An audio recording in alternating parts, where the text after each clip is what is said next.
Welcome. I would like to welcome you to episode 438 of the Unpopular Podcast. This is the man, the myth, the legend, Jalen Hunter. Here at the Unpopular Podcast, I normally ask you to agree with me. I'm asking you to hear me out. There's been a lot of talk about this Team USA team.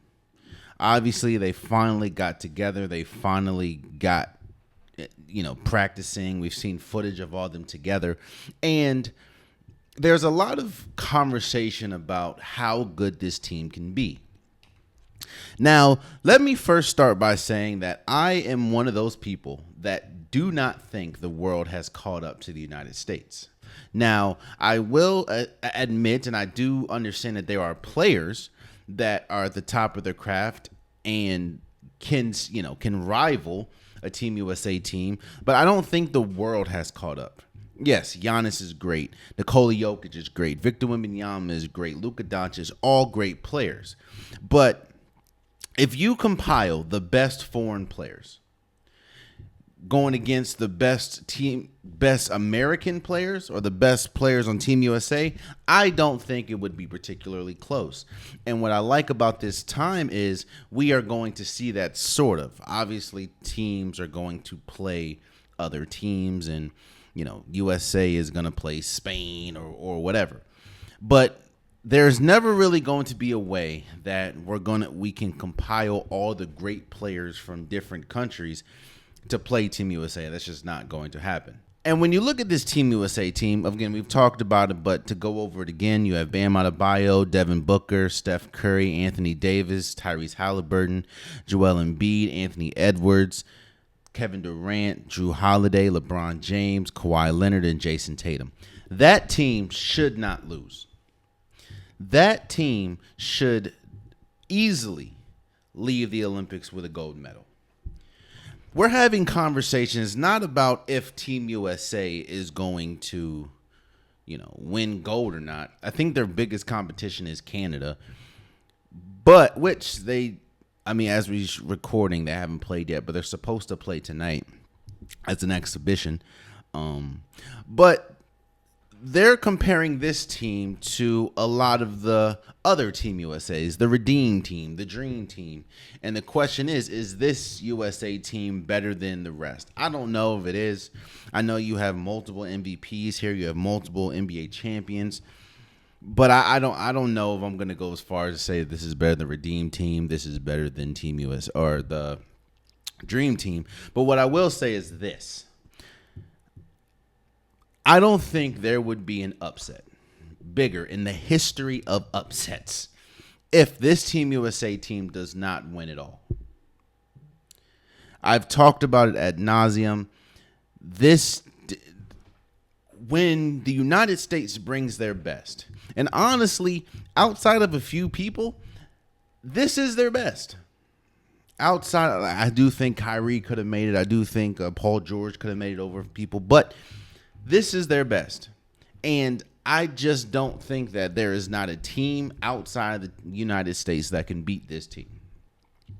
But what I wanted to talk about, and obviously this has been a topic throughout this week, and I wanted to give my take on it, is who is going to start for this Team USA team. This team is stacked, it's loaded with talent, and honestly, you really can't go wrong outside of a few places. And to me, I think there's only one position that's under conversation. I think so. The locks for the starters, I have Steph Curry at the 1, LeBron James at the 3, KD at the 4, and Joel Embiid at the 5. I think that those should be locks for starters at the Team USA or for Team USA. I think the only lock and the only argument is for the shooting guard position. And the conversation that you're hearing is between two people. It's between Anthony Edwards and Devin Booker. Both incredible players, both great in their own right. But this conversation kind of started when Anthony Edwards came out saying that he was the alpha on the team. He is the best player. They have to pretty much build around him.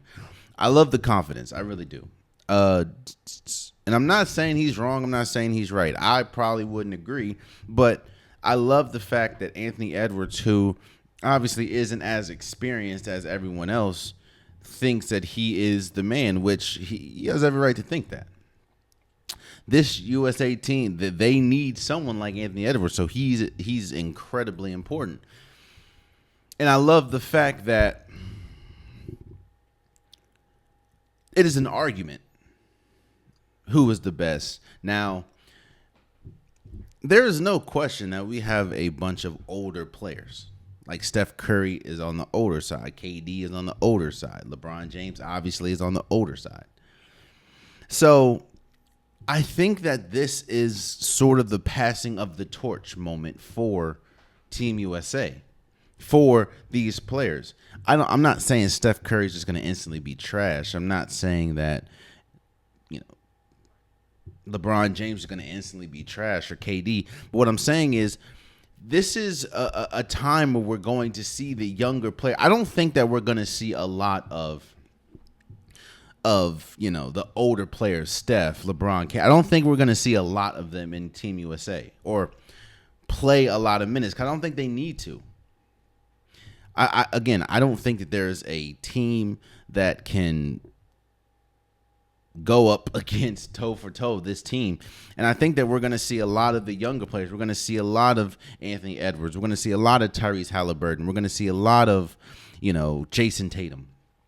I just don't think they need to play that much. And I'm kind of hyping up Anthony Edwards a lot because I think between him and Devin Booker, because those are the two people that we're hearing could start at the two spot, I think it has to be Anthony Edwards.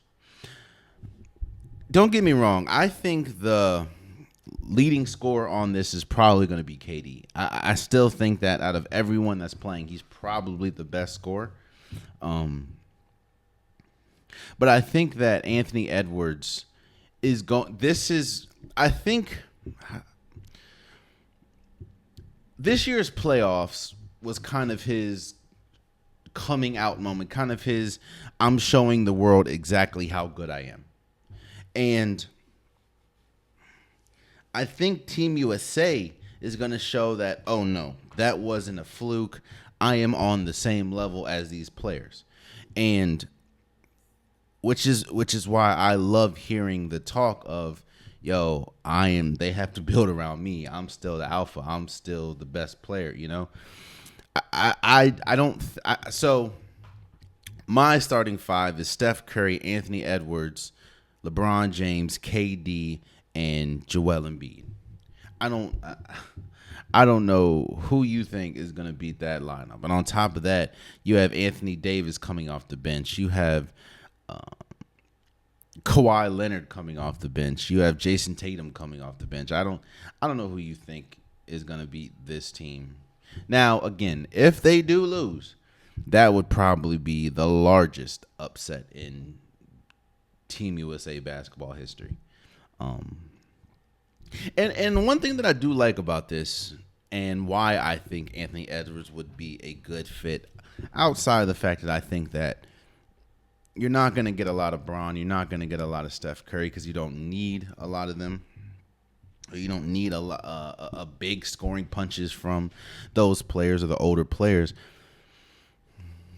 This is a showcase to show. It's not a coincidence that most of the players that play for Team USA, the year after, they usually take a big jump. Whether we talk about when Dwight Howard was on Team USA, when Deron Williams was on Team USA, hell, even Carlos Boozer when he was on, Richard Jefferson. Usually, because you're playing with the best of the best. Iron sharpens iron, that's the saying. And when you're playing against, think about it, every single day you're going against better players. You're going against the best of the best. There's no room to take a play off. There's no room to take a day off because, Anthony Edwards would have to go up against Devin Booker and Steph and KD and Bron. That is going to make you 10 times better. And I love the fact, I do like this team a lot.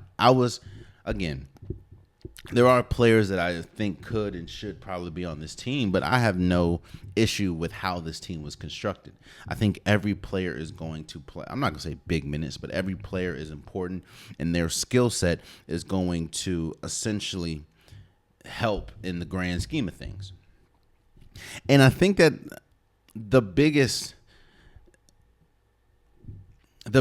obviously the biggest, let's say, superpower that we have is scoring on this team.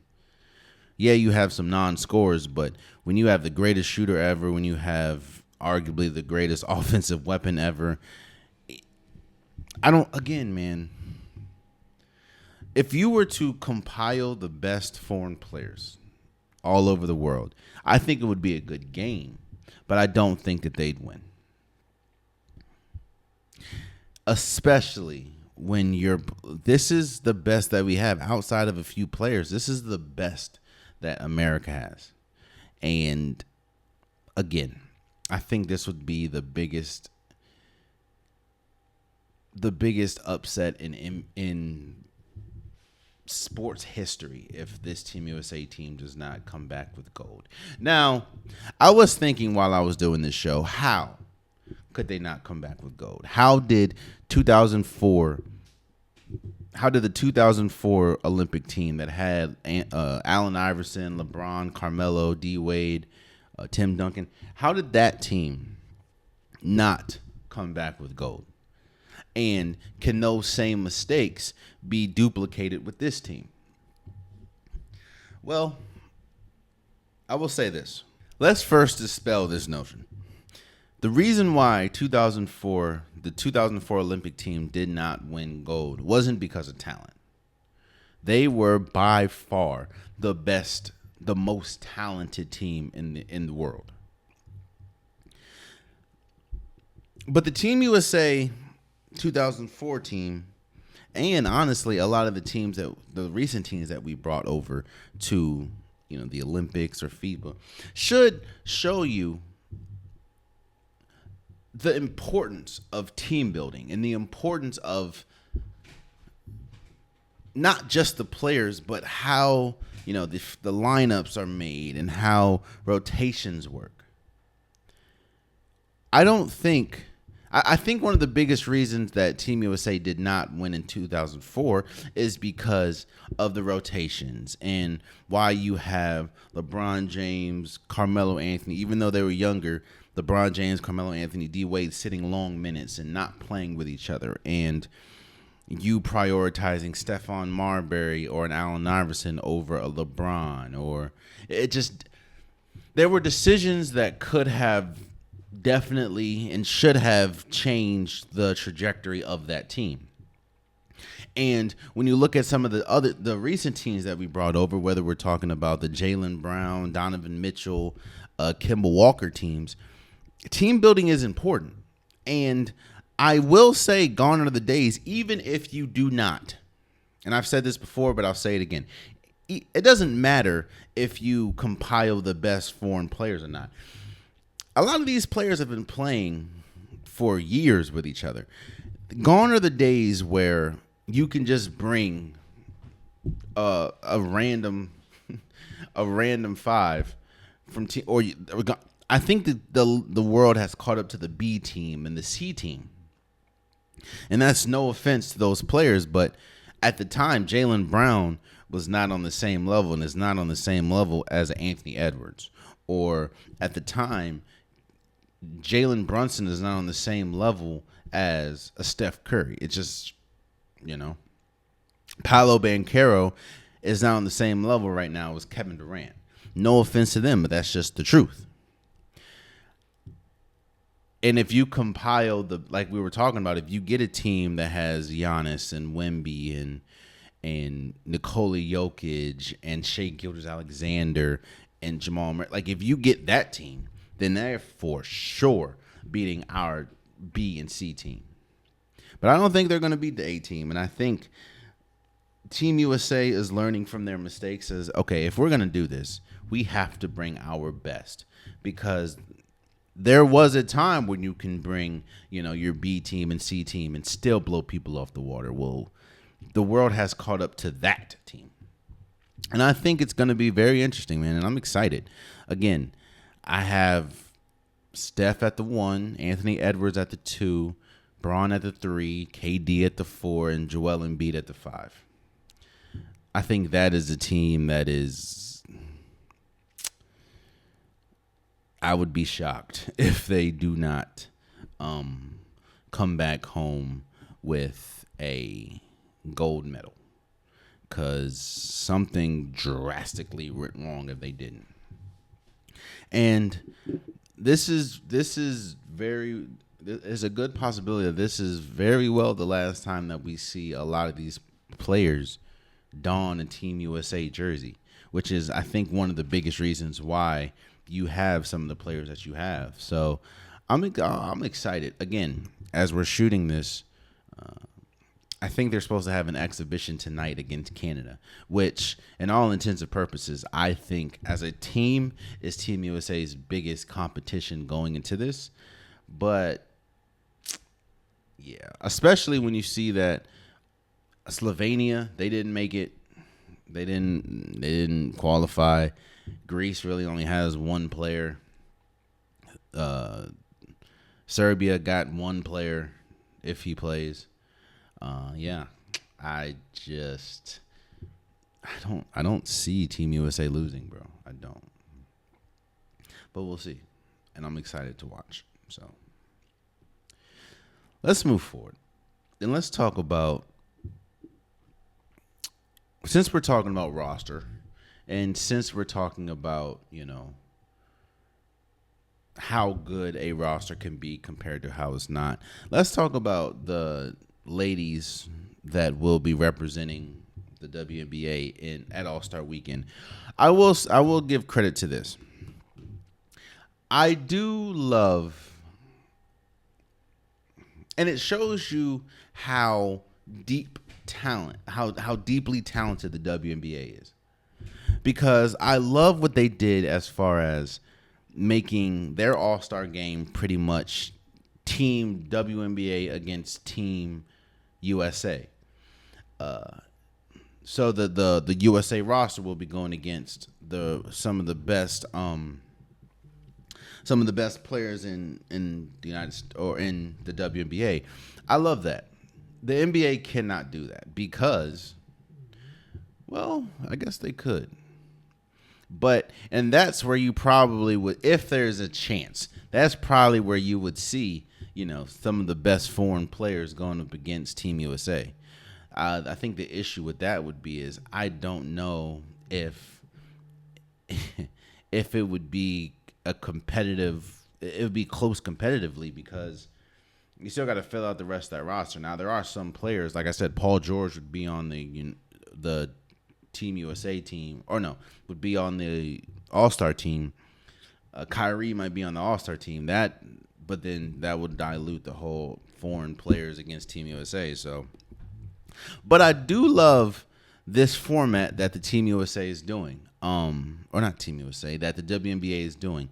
Now, the team that will be Team WNBA is DeWanna Potter, Aaliyah Boston, Caitlin Clark, Alicia Gray, Derica Hamby, Brianna Jones, Jonquel Jones, Kayla McBride, Kelsey Mitchell, Orike Ogumawale, Nneka Ogumake, and Angel Reese. First of all, shout out to Angel Reese for last time we talked. She was on the verge of breaking the WNBA record for most consecutive double-doubles. Well, as we speak now, she has broken the record. As a rookie at that is crazy. And we've talked about, and also shout out Caitlin Clark for being the first rookie in WNBA history to have a triple-double. She had the other day. Shouts out to her. I wanted to shine light on those two is because that's where the conversation kind of has stemmed. And what I mean by that is, obviously, when we have these teams, when we have Team USA, when we have the All-Star team, the conversation around it is who was snubbed, who is on it that didn't deserve to be on it. And the two names that constantly pop up when we talk about did they deserve to be on, did they not, is Angel Reese and Caitlin Clark. Obviously, two rookies, and and they were saying, well, how did Skylar Diggins not make either team? And what I mean Team WNBA and Team USA. How did Benaj Laney Hamilton now not make the team, or Alana Smith, or Izzy Agbigar? I know I said your name wrong. I apologize. But how did those players not make the team? And you're also hearing people say, well, this is a promotional thing. They got it wrong with Team USA, so they're going to put them on Team WNBA. And I am going to call BS on that. While I do agree that the young ladies that obviously made Team USA deserved to be on it, and I don't think that Angel Reese or Caitlin Clark has done enough to make that team. I do think that when we're talking about the best players in the WNBA, both Caitlin Clark and Angel Reese has played their way to be considered top tier in the WNBA. And seeing as though there is a wider pool for them to choose from, because you had a bunch of players that are representing Team USA, I think it was perfectly. I think they got it right. Obviously, you would love to see someone like Skylar Diggins, who's having a great year for the Storm, or Benaj Laney, who's having a great year for the Liberty. You would love to see them on this team. But I'm not upset that they didn't make it, and nor do I think that they should have made it over Caitlin Clark, who's having a fantastic year, by the way, and Angel Reese, who just broke records. I also think that this is going to be one of the most competitive All-Star games we've ever seen for the WNBA. We remember how, let's say, messy the whole Team USA announcement was, and some of the names that people thought should have been on, this, that, and the third. I think that there was a lot of bad blood in the WNBA in general for how the selection process went for Team USA. And you're going to see that the best way for them to get back, I guess you could say, at the selection process is to go at the team. I still think that Team USA is probably going to I'm not going to say wipe the floor with Team WNBA, but there's going to get to a point where it's going to be very hard for Team WNBA to keep up with the USA team, because you literally they're having trouble stopping Asia Wilson on any given night. How the hell are you gonna stop her, Alyssa Thomas, Diana Taurasi, and Breonna Stewart? Yeah, it's gonna be tough. But I do think it's gonna be very, very interesting and very entertaining. I think that's kind of what. There's a lot of things that the WNBA does right over the NBA. And one of them is creating storylines in some areas. I think that this is a great storyline, as far as, not saying that it's fake or anything, but there's a lot of women that are on Team WNBA that thought they deserve to be on Team USA. And this is their perfect time to get back. And I'm excited.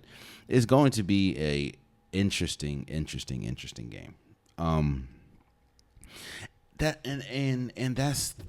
That's all you can ask for, man.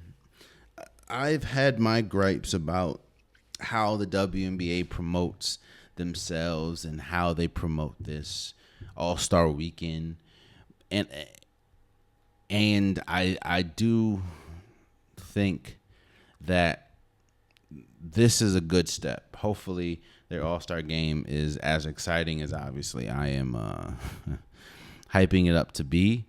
but it's going to be big, man. It's going to be big, and I'm interested, man. I am interested. But that is Team USA against Team WNBA for the All-Star weekend, and we will see how it goes. So let's move forward. There's been a bunch of moves this offseason. This is probably one of the most eventful off seasons we've seen in the NBA for a while. And what I wanted to do is I just wanted to give my top, let's say, top 5 teams after free agency. Again, I understand that just because a team doesn't do anything for free agency doesn't mean that they can't do anything for the regular season. I understand, but there have been teams that have gotten drastically better since free agency started. So what I'm going to do, like I said, I'm going to give my top 5 teams in free agency or after free agency. So number 5, and again, a lot of the margins are very close in my opinion. You can argue about this team, you can argue about that team. If you don't agree with my list, I completely understand. Just leave in the comments. We can debate about it. I'm not against it. So number 5, I have the New York Knicks. I think the New York Knicks are one of those teams that sort of overachieved last year, especially when you see the play of Jalen Brunson and when you look at everybody that was hurt last season. Hopefully you get everybody back. You get Jalen Brunson, and getting Mikal Bridges definitely helps, and they're pretty much building the Villanova team over there. But I think losing Isaiah Hartenstein was huge. And I think they're banking a lot on Mitchell Robinson, which I don't know if you can do that, seeing as though he hasn't really given or shown the ability to be able to stay healthy for long periods of time. But maybe they do something during the regular season. Maybe they make a trade. I don't know. Maybe Julius Randle goes. I don't know. But as we're speaking right now, I probably would have the Knicks number 5 because I think what they get from Mikal Bridges is huge. You get someone that I'm not going to say is going to go toe-to-toe, but you can get someone that guards a Jalen or a Jason Tatum or a taller forward. So at number 5, I have the Oklahoma City Thunder. At number 4, I'm going to go with at number 5, I have the New York Knicks. At number 4, I have the Oklahoma City Thunder. Youth, when we were watching them play the Dallas Mavericks in the second round of the playoffs, one thing that was abundantly clear is even though they have Chet Holmgren, even though, they are a good team, they couldn't secure a rebound to save their life. I understand that Chet Holmgren is tall, but he's still skinny, and he had a tough time getting rebounding position, and seeing as though he was really the only rebounder and the only big that Oklahoma had, it was just tough for him. And he was just getting killed, and them getting Isaiah Hartenstein was huge. Again, it gives them not only another rebounder, which they needed drastically, it helps them. You don't have to depend too much on Chet Holmgren, even though he is over 7 foot. He can play a little bit away from the basket, and he doesn't have to get beat up all the time. And another thing that I saw, outside of Isaiah Hartenstein, I think one of the biggest and most influential moves that happened this offseason was obviously the trade, Alex Caruso going to Oklahoma City for Josh Giddey. Going back to that Dallas Mavericks series, they couldn't, outside of Lou Dort, they really couldn't guard anybody. Shai Gilgeous was getting blown by. Jalen Williams was getting blown. It was just tough to see. And I think outside of getting Isaiah Hartenstein, who can kind of act as a rim protector, you have Alex Caruso, who was all defensive second team last year. He can play. He's one of the best on-ball defenders, especially at the guard position. I think that a team that continues to it seems like kill at every free agency, they continue to be better. And a team that found themselves number one in the West has gotten drastically better, in my opinion, and addressed their needs head on. So at number 4, I have the Oklahoma City Thunder. At number 3, I have the Philadelphia 76ers. Now,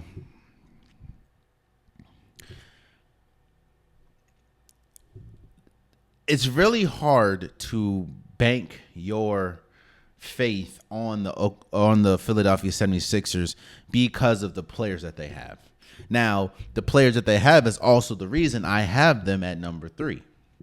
When you get Paul George, that changes the trajectory of your team, especially if you're a team as good as the Philadelphia 76ers can be when healthy. And that is always, which is unfortunate, that's always going to be the case for a team that has Joel Embiid, for a team that has Paul George. It's if healthy. I think, and this is for most of the playoffs, I think the playoffs would look drastically different. Maybe Boston still wins it, but it would look drastically different if everyone is healthy. That means if New York was healthy, if Milwaukee Bucks were healthy. I just think the playoffs will look drastically different, and that goes also for the 76ers. Paul George gives them a dynamic that they have not had, or I'll say this, gives it a dynamic that I think they believed they were getting with James Harden. And to a certain extent, they did get from James Harden. They needed another player that could not only create offense for themselves, but create offense for others and play defense. And they needed a player that can go get their own. The only player that they have on the team that can do that at the guard and outside of Joel Embiid is Tyrese Maxey. So you pair him alongside James Harden, you think, okay, this is going to be exactly what we need as a team. But unfortunately, some of the shortcomings that you saw due to injury, some of the shortcomings that you saw James Harden have in the postseason, and I will go down as saying Doc Rivers is not good at coaching offensive-minded guards. So now you have a new coach, or a better coach, you hope. You have Joel Embiid. Hopefully he can stay healthy, and that's another thing. A lot of the Joel Embiid injuries isn't because he's carrying the load. Like, a lot of them is freak knee injuries, ankle injuries, back injuries. That does not bode well, especially when you have, a goal. So I think Paul George hopefully can do wonders for this team. And I also think that their championship window, if they don't at least make it to the conference finals, obviously the big thing is Joel Embiid, how good that he is. He's never been to the conference finals. If they don't at least make it to the conference finals, it is a huge, and I mean huge, letdown, especially after getting and paying Paul George the max. Do I think Paul George deserved the max? Yeah, probably. I think Paul George is still, when playing to the best of his ability, I think he's a top 10, 15 player in the league. I have been on record very loudly saying that Paul George possibly should have been on Team USA roster. Obviously, it didn't happen. It is what it is. But I just think at number 3, I think that they were one of the best teams last year, obviously before Joel Embiid got hurt. Joel Embiid, in my opinion, was the front runner for the MVP before he got hurt. Hopefully, if you're able to get a healthy Paul George, you're able to get a healthy Joel Embiid, and you're able to get a healthy Tyrese Maxey, who doesn't really get hurt that much, this team is a championship caliber team. So I have the Philadelphia 76ers at number 3. Number 2 might shock you. Now,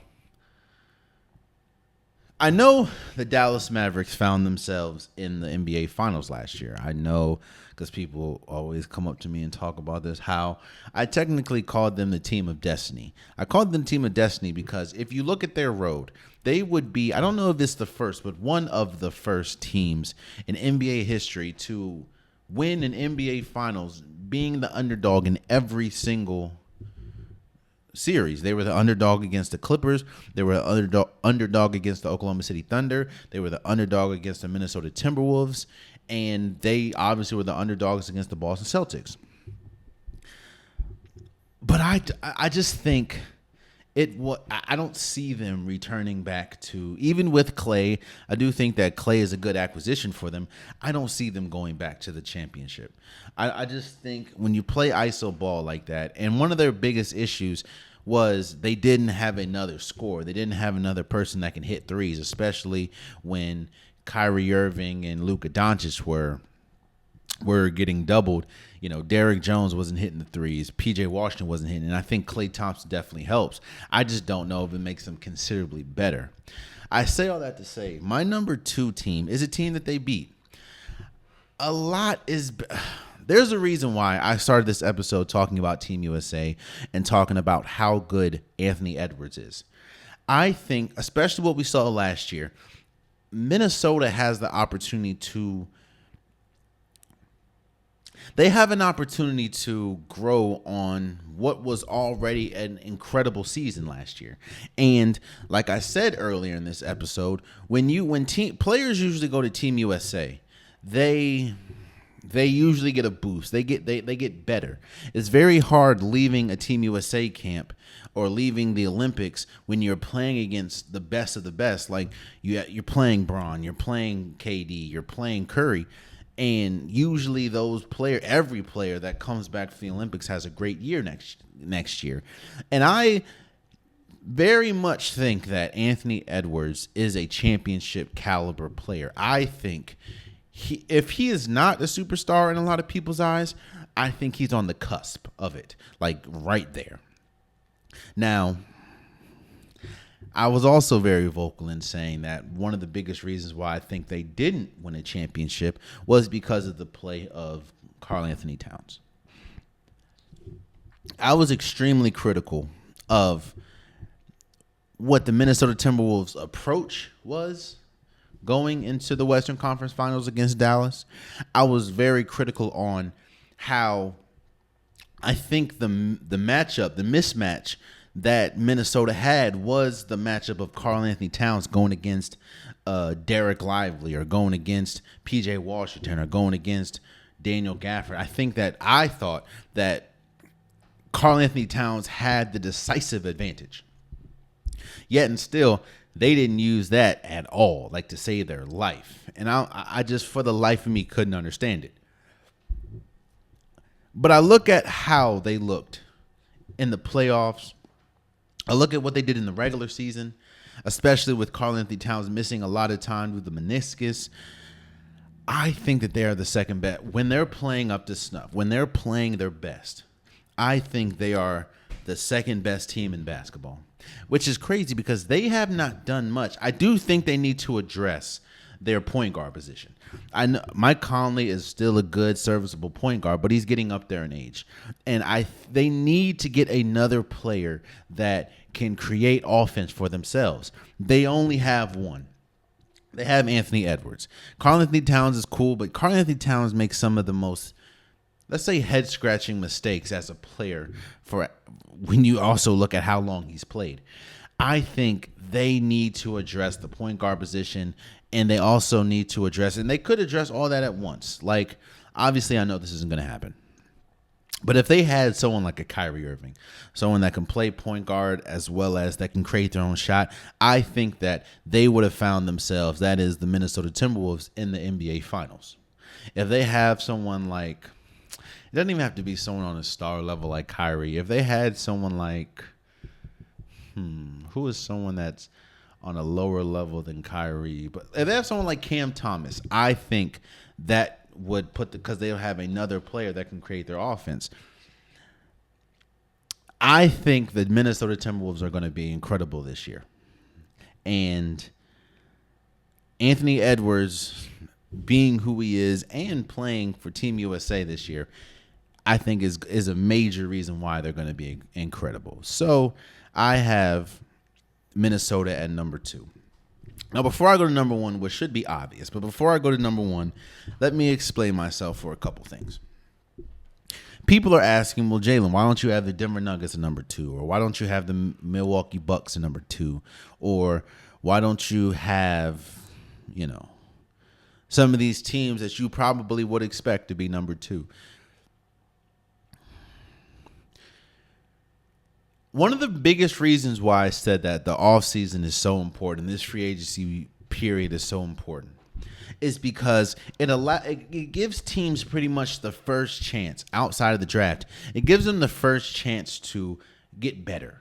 It allows them to look at their issues and address them head on. Obviously, the draft and free agency. I'm pretty much putting that in one. When I look at the Denver Nuggets and the Milwaukee Bucks, they have been incredible for a while. They've had Jokic for a while. They've had Giannis for a while.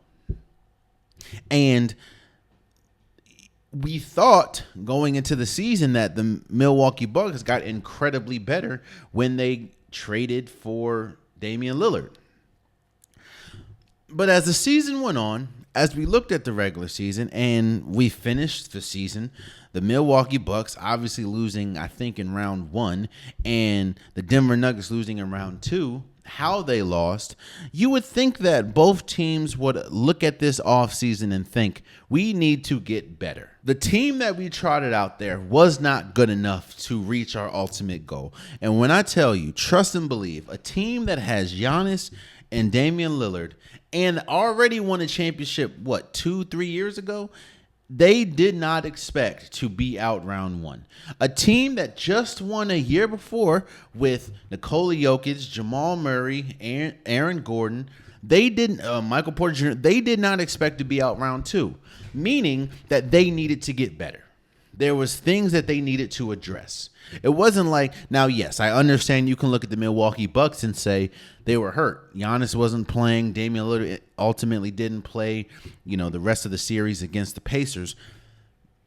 And probably, if they were healthy, they probably would have beat the Pacers, I believe. But I don't see them. I wouldn't see them beating. Let's say I wouldn't pick them beating the Knicks.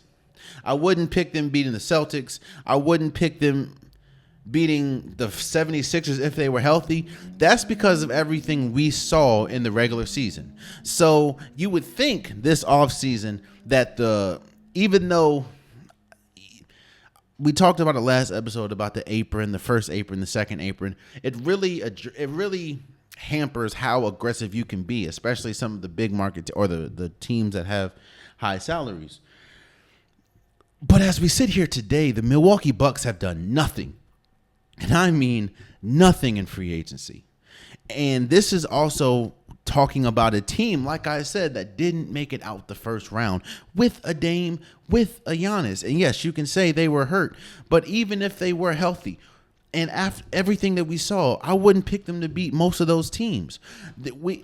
On the Denver Nuggets side, they didn't need to do much, but you see, this is the second offseason where they lost a big piece. You can say, well, Bruce Brown, he was a bench player last season. KCP, he wasn't the best player. True. Very true on all fronts. But you see how they looked without Bruce Brown, and you see what happened. When you looked at that Minnesota Timberwolves series, KCP was major for them. So that's why when I do a ranking and I'm looking at my top 5 teams, even though Giannis, Dame are still great, Giannis, in my opinion, is still a top 2 or 3 player in the league. When you look at Denver Nuggets, Nikola Jokic is still a top 2 or 3 player in the league. You can say that they are primed to make a run next year. Cool, because they have the best player, arguably. But I can't look at what team. I can't say a team that just beat them in the Minnesota Timberwolves. I can't say the Denver Nuggets are better than them because the Denver Nuggets have gotten worse. And while the Timberwolves haven't done anything really, they were still better at their base points. I can't say the Milwaukee Bucks are a top 5 team in the league right now because they couldn't, even with former defensive player of the years, they could not defend, and they haven't done anything. So when I do my top 5, yes, I'm putting the Knicks over the Bucks and the Denver Nuggets. Yes, I'm putting the Oklahoma City Thunder above the Bucks and the Nuggets because they have been aggressive this offseason and they have gotten considerably better. While I think the Denver Nuggets have gotten worse and Milwaukee hasn't done anything, so they just stayed the same. So my top 5 so far has been the Knicks at 1. The Knicks at 5, Oklahoma City Thunder at 4, Philadelphia at 3, Minnesota Timberwolves at 2, and it's obvious who number 1 should be. There was a reason why the NBA Finals were as lopsided as it was. The Boston Celtics are the best team in basketball. They are the team to beat. They just came off a championship. All of their key players, Jason Tatum, Jaylen Brown, Drew Holiday, KCP, Derek White, all of them are locked up at least the next 2 to 3 years. They showed why they were the best team in the playoffs. They showed why they were the best team in the finals, and they showed why they were the best team pretty much all season. As much as I don't like harping praise on the Boston Celtics because I don't like the Boston Celtics, I'm going to be honest with my hate. It is what it is. But I will be honest in saying that the Boston Celtics are the best team. Jason Tatum, to me, is one of the best players in basketball. Jaylen Brown has emerged as one of the best shooting guards in the NBA. That's my top 5 team. That's a team that didn't need to do much. Even though they did have a loud offseason when you see them pay a player the largest contract in NBA history, it's obviously rightfully so. You just won a championship. That if you're up for an extension, 9 times out of 10 you're getting paid. So those are my top 5 right now. Now, yes, I understand you can argue. What about the Denver Nuggets? Obviously, I'm going to do this probably a few more times before next season ends. So the Denver Nuggets can very well find themselves back up at the top or back in my top 5. I'm not saying they're far away from my top 5. I'm just saying I can't reward a team. Yes, you have Nikola Jokic. Yes, you have Jamal Murray. I can't reward a team that has gotten worse in the offseason when other teams have gotten better. I can't reward the Milwaukee Bucks where they had glaring holes and they have not addressed any of them. So, yeah, they probably could land in my top 5 one of these times. I don't know. But as of right now, they are not.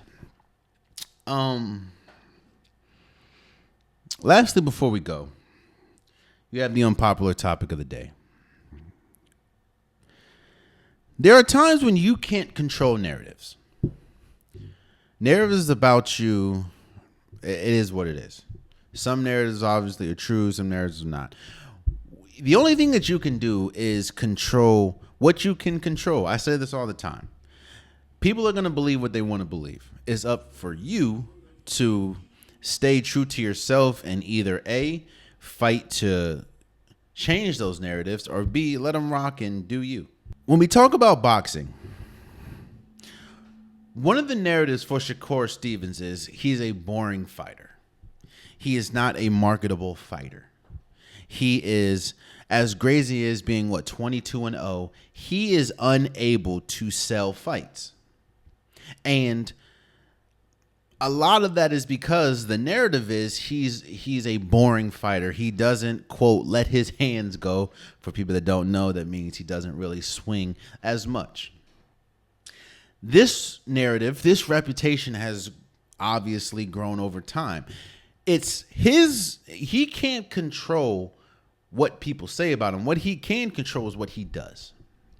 And every single time Shakur Stevenson steps into a ring, he has a chance to change that narrative.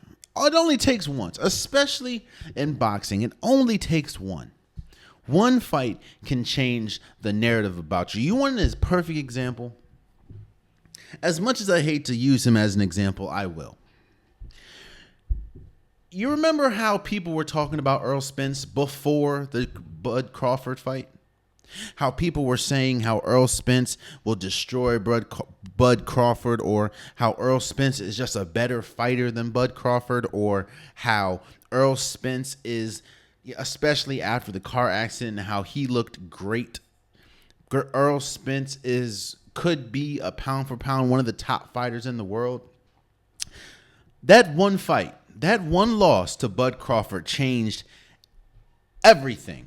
Changed exactly how, or changed every way people talk about Earl Spence. Now when we talk about best pound for pound fighters, now when we talk about who's the top fighter in their weight class, it's very rare that you hear Earl Spence's name.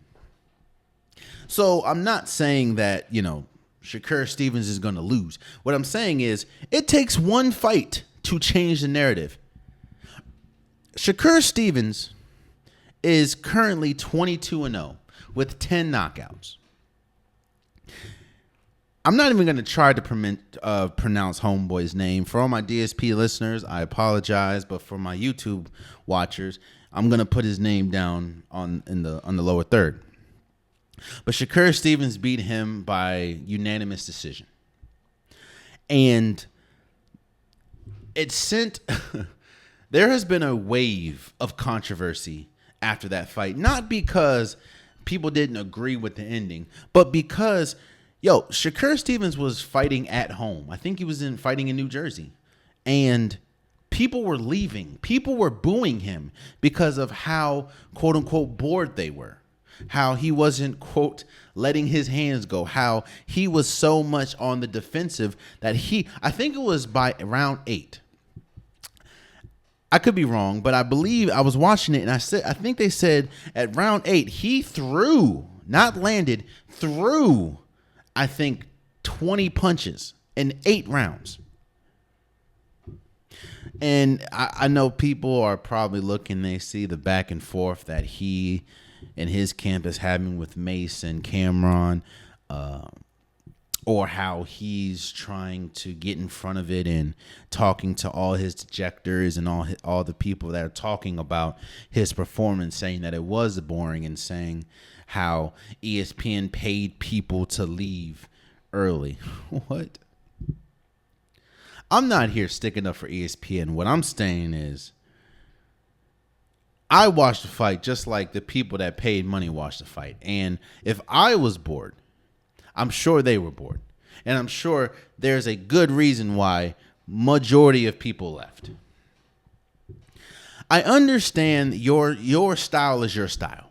I'm not going to sit here and say that Shakur was just terrible. I'm not going to sit here and say that he isn't one of the top fighters.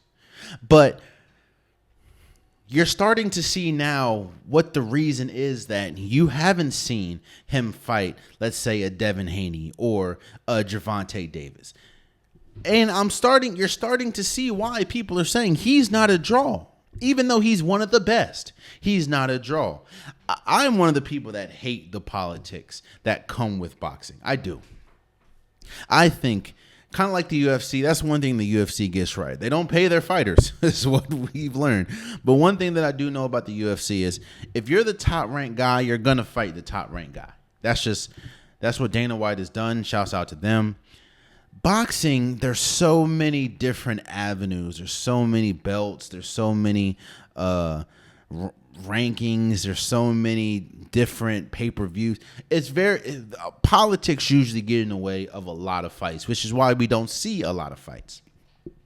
And I'm only saying that because I think skill-wise, Shakur Stevens is always going to be a top-tier boxer. I think Shakur Stevens, skill-wise, his skill alone should be able to get him in the conversation with some of the big name fighters. His skill alone there should be no reason why Shakur hasn't fought Gervonta Davis if we're talking about skill. I'm not saying Shakur Stevens would beat Gervonta Davis. What I'm saying is it would be a marquee fight. But the reason why I understand it's not happening is because Shakur is such a difficult fighter to promote. Because if you're getting booed, if people in your hometown are leaving before the fight even ends, if people in your hometown are even saying that you're a boring fighter, that should tell you everything you need to know. You know, people judge and people criticized Floyd Mayweather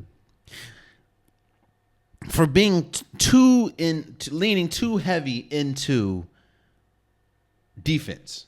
What they would say is Floyd Mayweather fights are boring because he leans too heavy into defense. Well, while no, he wasn't a knockout artist, Floyd Mayweather still would throw punches and still would put on a show. And that argument that he kind of like what we were just talking about with the narratives, that argument, the narrative started to change. It started to dissipate. Well, I think Shakur Stevenson leans too heavily into defense. He's one of the best defensive fighters in boxing. I'm not going to take that away from him. But again, you get to round 8 and you threw 20 to 30 punches in 8 rounds? That is a problem. Especially when you're the marquee fighter. You're the fighter that people are coming to see. I'm not saying that you should start going out there wailing and leaving yourself open. I'm not saying that. I'm not saying you need to knock somebody out. I'm not saying that.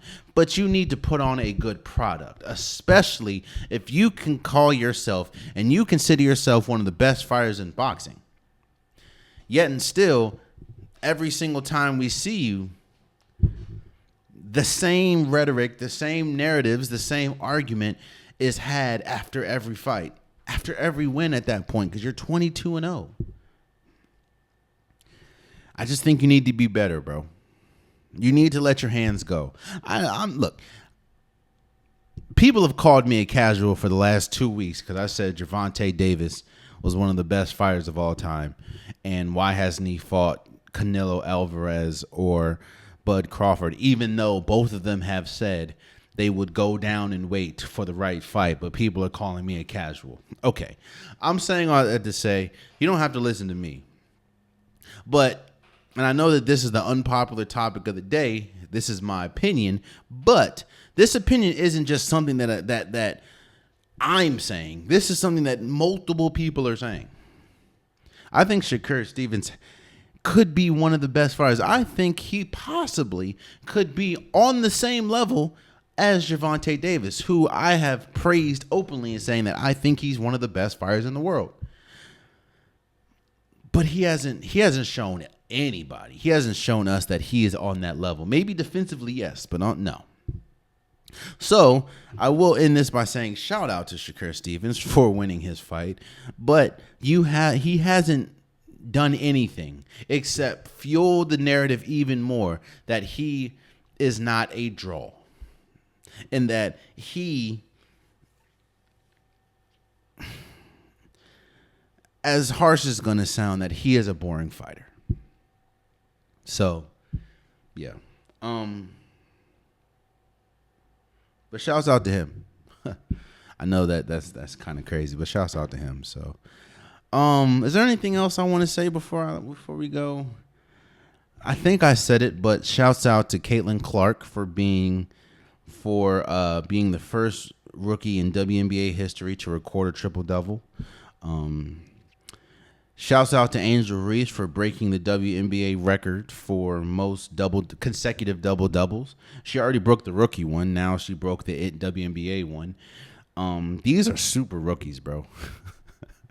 Like, I talked about it when we talked about Team WNBA against Team National Team or Team USA. And these are super rookies. And when I mean super rookies, Caitlin Clark started off the gate slow. I talked about it in an earlier episode, but she has caught fire. She's not obviously the best, but she's breaking records left and right. She's one of the best scorers in the league. Well, no, she's not scoring at a rate that she was in Iowa, but obviously she's playing against professionals. But Caitlin Clark has put on an incredible season. in the WNBA so far. And Angel Reese, I mean, she was the pick after. She was the pick after. I'm not trying to crap on Aaliyah Edwards, man. Shouts out to her. And Aaliyah Edwards has been great this year. You know, Aaliyah Edwards has been great. She just hasn't been as loud and flashy in a good way. Because when people hear loud and flashy and they talk about women's sports, it's usually in a negative connotation. What I mean is loud and flashy is Angel Reese just broke a WNBA record.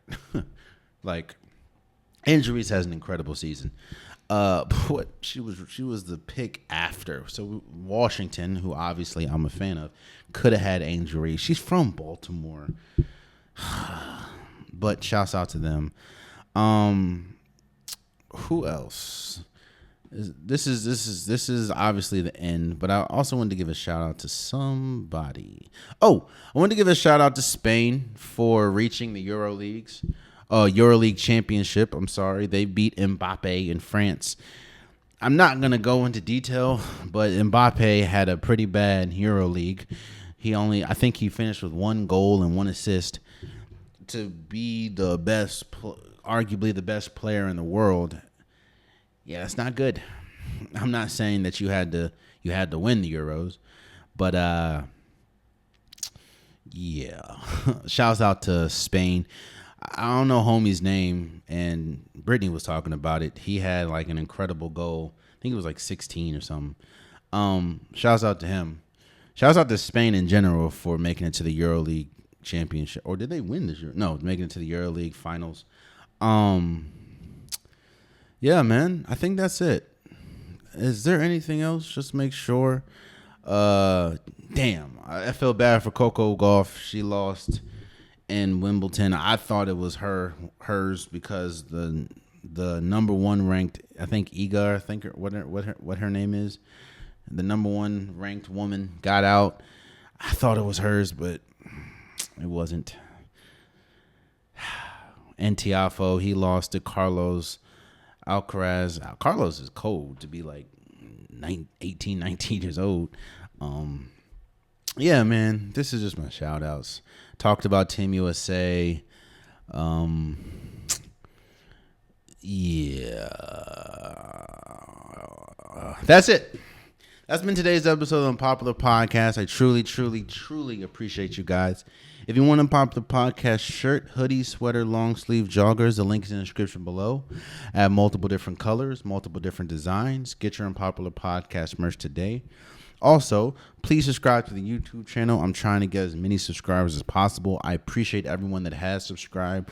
I appreciate everyone that's going to subscribe. I appreciate everyone that's spreading when I put the Unpopular Podcast on social medias. I appreciate everyone. It means so much to me. If you like the content, if you get to this point in the episode and you haven't subscribed, I don't know what to tell you, bro. If you like the content, tell a friend to tell a friend to tell a friend to subscribe. It definitely means a lot. Again, please subscribe to the YouTube. Also, I understand that there's some people that only watch me on YouTube and there's some people that only listen to me on DSPs, whether that's Apple Podcasts, Spotify, SoundCloud, Stitcher, Pandora, wherever you're listening on. If you're listening on the DSPs, please subscribe or please follow. It means so much to me. I appreciate you guys.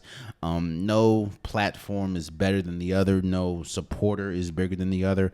I appreciate all you guys. So if you are listening on the DSPs, please, please, please. Oh, and you like the content. If you're listening on DSPs and you like the content, please subscribe. It means so much to me. Also, and lastly, please follow the socials. Follow Instagram, follow TikTok. I post pretty much daily there. That's where you can get to me the fastest. We can debate. You can tell me how much you hate my takes. You can tell me how much you love my takes.